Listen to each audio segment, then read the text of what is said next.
These are the rankings just unveiled. They look very familiar. Third straight week that the top 6 has stayed the same.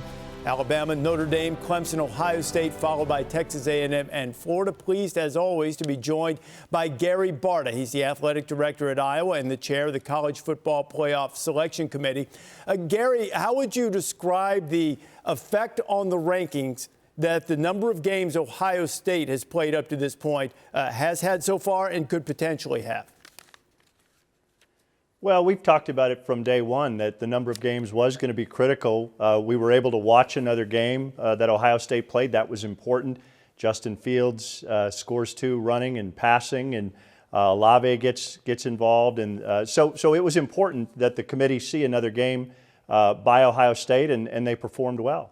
In the event, and I realize this is a little bit fluid right now, but if Ohio State were to not be able to play in the Big Ten championship in an unusual season with the pandemic and the rescheduling, how would conference championship in that particular scenario, or the lack thereof, impact their resume? Well, conference championships is one criteria that we use, and certainly that'll be considered. But of course, we consider the entire body of work, and we look at the teams they've played head to head. So it's one important piece, but it's not the only piece. As an athletic director in the Big Ten, in your judgment, what's the right thing to do with Ohio State since it can't play Michigan going into this weekend, potentially in the Big Ten championship game? Well, with my CFP chair hat on, I haven't talked to the commissioner. I haven't talked to any other ADs, and so I'm going to wait. I'm not going to project what might happen, and just wait and see. As you look at the rankings, Cincinnati has lost games a couple of weeks, and we're looking on the screen right now at the Big Ten requirements at the moment, though the Big Ten athletic directors potentially could reevaluate this. Teams have to play 6 of 8 games to be eligible. Cincinnati lost a game last week. They're not going to be able to play Tulsa in the regular season game, and they slipped a spot. How much of their slip was a result of them not playing, or was it just Iowa State's impressive performances the last couple of weeks?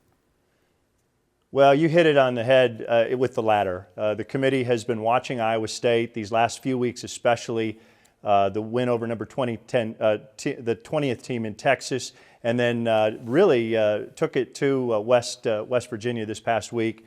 Breece Hall's leading the country in rushing. Brock Purdy continues to perform well, and they only gave up 6 points. They're in first place in the Big 12. So it was really the committee's respect for what Iowa State has done, and not a penalty for Cincinnati.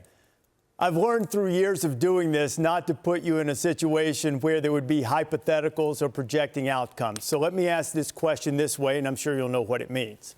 What's the committee's appetite for trying to avoid opponents in the playoff that, I don't know, perhaps would have played before, or maybe even played 2 more times before? What's the committee's appetite for trying to avoid rematches?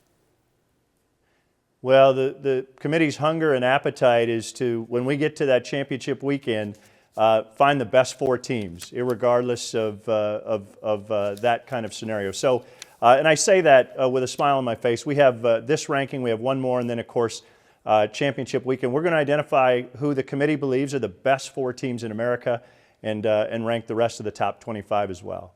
Gary, always a pleasure to talk to you. Thanks for spending some time with us tonight.